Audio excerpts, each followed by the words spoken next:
Salut à tous et bienvenue sur Sensihage. Aujourd'hui, je vous fais une revue sur un parfum Creed qui est pour moi un des parfums les plus sous-estimés, un des parfums les plus sous-cotés de la marque Creed, qui n'a pas beaucoup d'amour de la part des gens.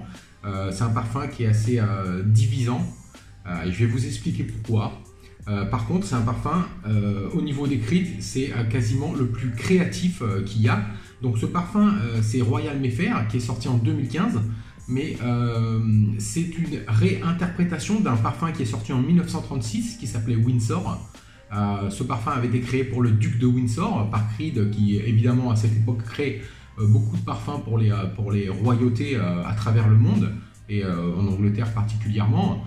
Donc ce parfum a été porté par le duc de Windsor. La réinterprétation en 2015 a à peu près les mêmes notes, sauf qu'il a été un peu modernisé.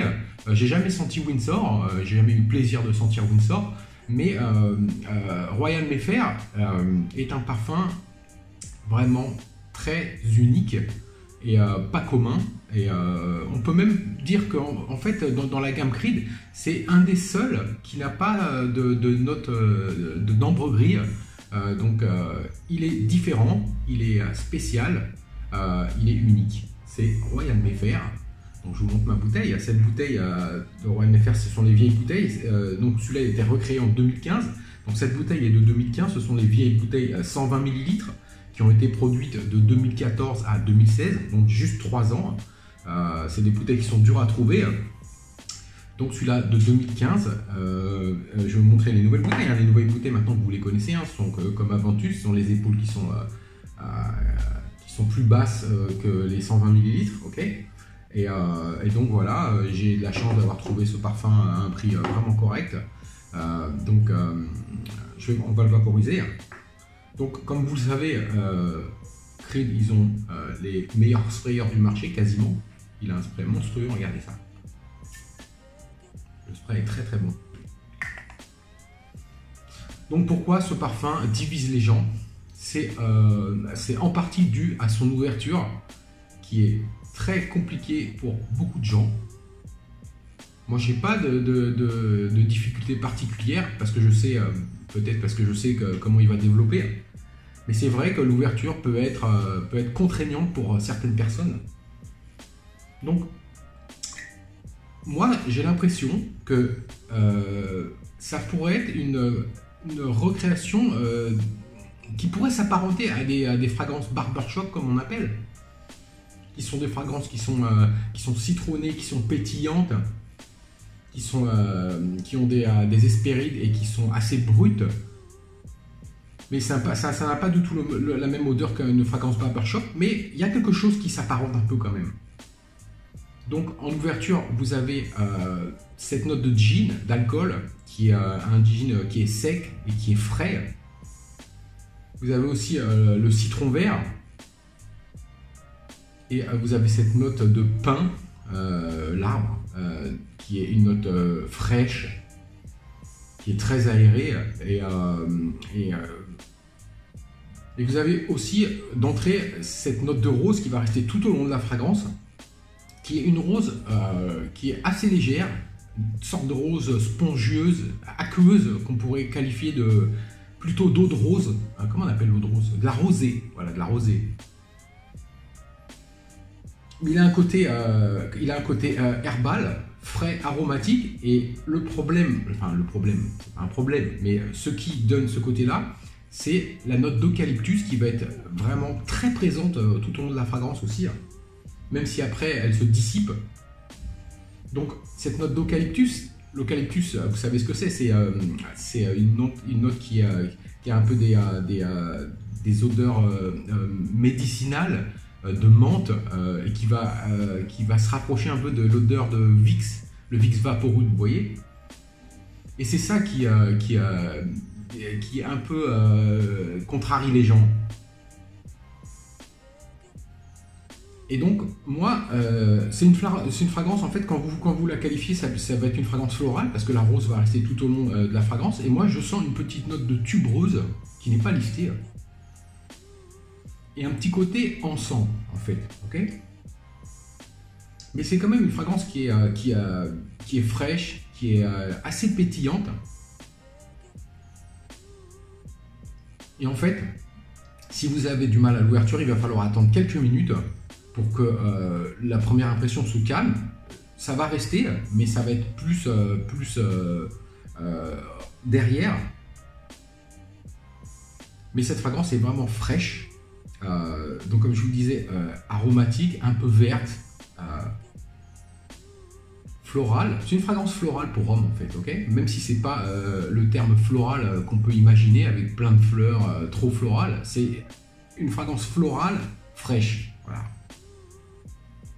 Donc ce côté médicinal peut rebuter certaines personnes au départ. Moi pas du tout, ça me dérange pas.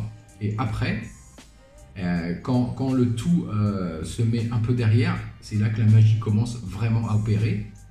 Vous allez avoir une fragrance qui va devenir, donc qui va rester florale, qui va rester un peu mentholée avec l'eucalyptus, frais avec le pin, et un peu alcoolisé avec le gin. Mais on va retrouver surtout des aspects boisés sur la fin parce qu'il a du cèdre. Et il a étrangement, en note de fond, il a une note d'orange, ce qui est assez peu particulier. L'orange, c'est souvent une note de tête. Là, Olivier Creed a mis cette note en note de fond. Et quand il sèche, sur le côté boisé, vous avez un côté frais, fruité qui vient se mêler à ça.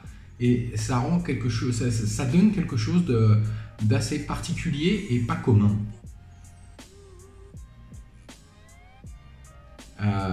Donc, quand ça vient sur le dry down, vous avez donc le côté boisé, fruité, qui reste assez pétillant avec les notes du départ, et qui reste quand même assez mentholé, on va dire.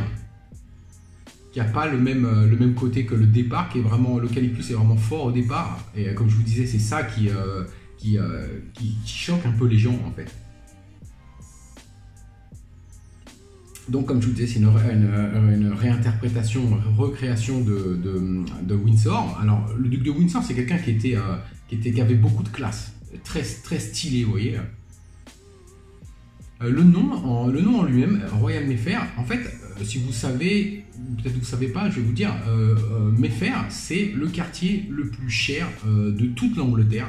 C'est un district, et c'est le district le plus cher de toute l'Angleterre. Donc, cette fragrance se devait de sentir très cher, d'avoir une odeur chère, et c'est exactement ce qui se passe.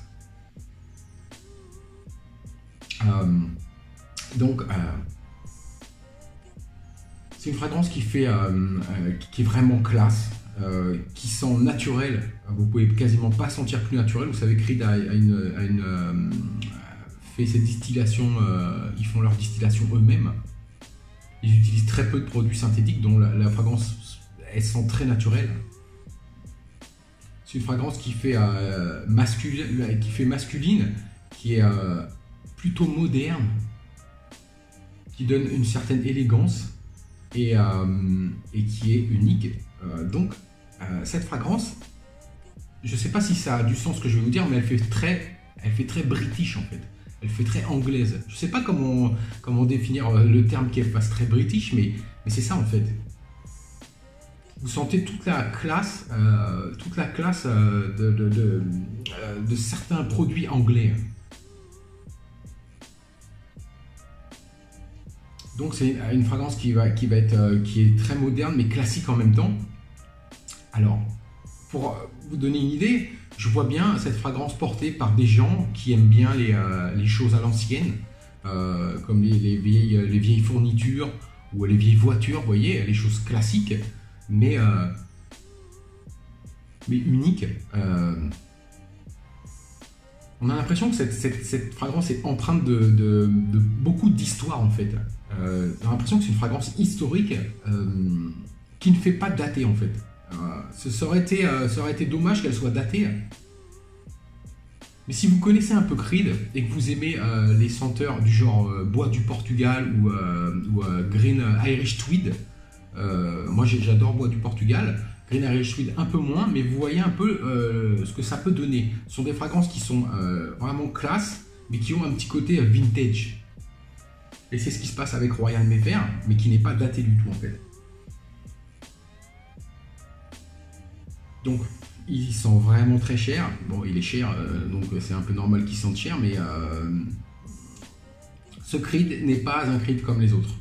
Moi, c'est mon préféré avec Royal Oud, dans les deux Creed que j'ai. Et cette note d'eucalyptus, en fait, c'est une note qui n'est pas commune. On n'utilise pas beaucoup. Et d'ailleurs, je vais vous montrer une autre fragrance où il y a de l'eucalyptus dedans. C'est Kouros Body de la ligne Kouros de Yves Saint Laurent. Donc ce ne sont pas du tout les mêmes fragrances, hein, mais la note d'eucalyptus est pas similaire, mais on peut sentir un peu la même vibe.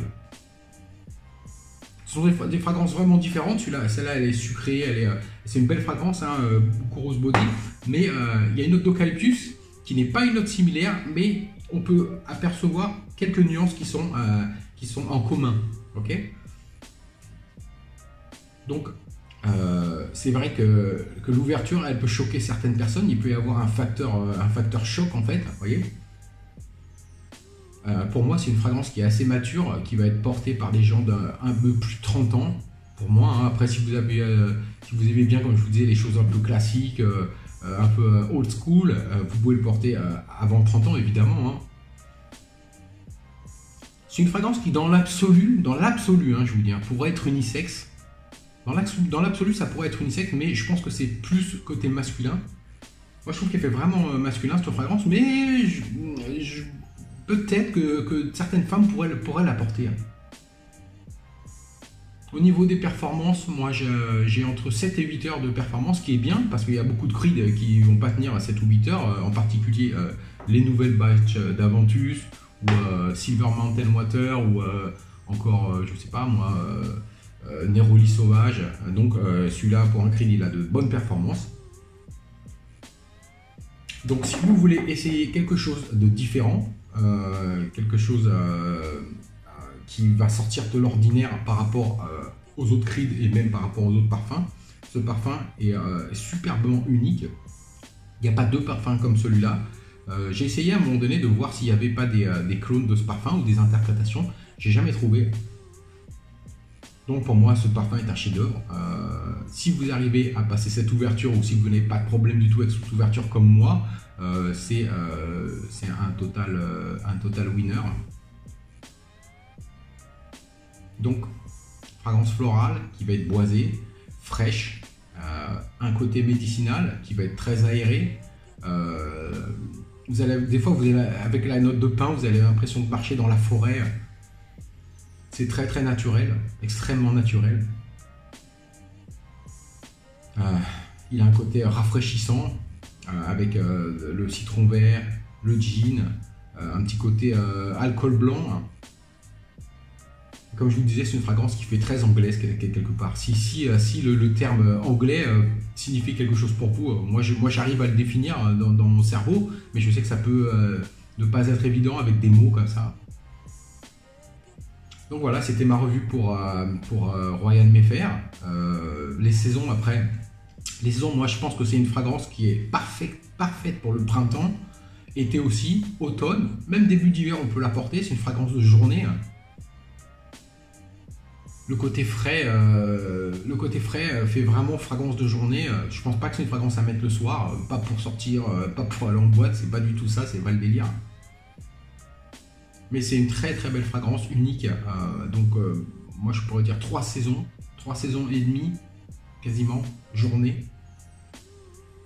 Mais il faut être un peu habillé quand même, hein, parce que en short et t-shirt, non, ça fait trop classe. Donc c'est une fragrance qui va être un peu formelle, semi-formelle, formelle, à la limite relax, mais si on est quand même habillé un minimum. Il est vraiment superbe. C'est Creed Royal Mayfair de 2015, créé par Olivier Creed. Et c'était ma revue. J'espère que ça vous a plu. On se revoit bientôt pour de nouvelles vidéos. À bientôt les gars. Ciao.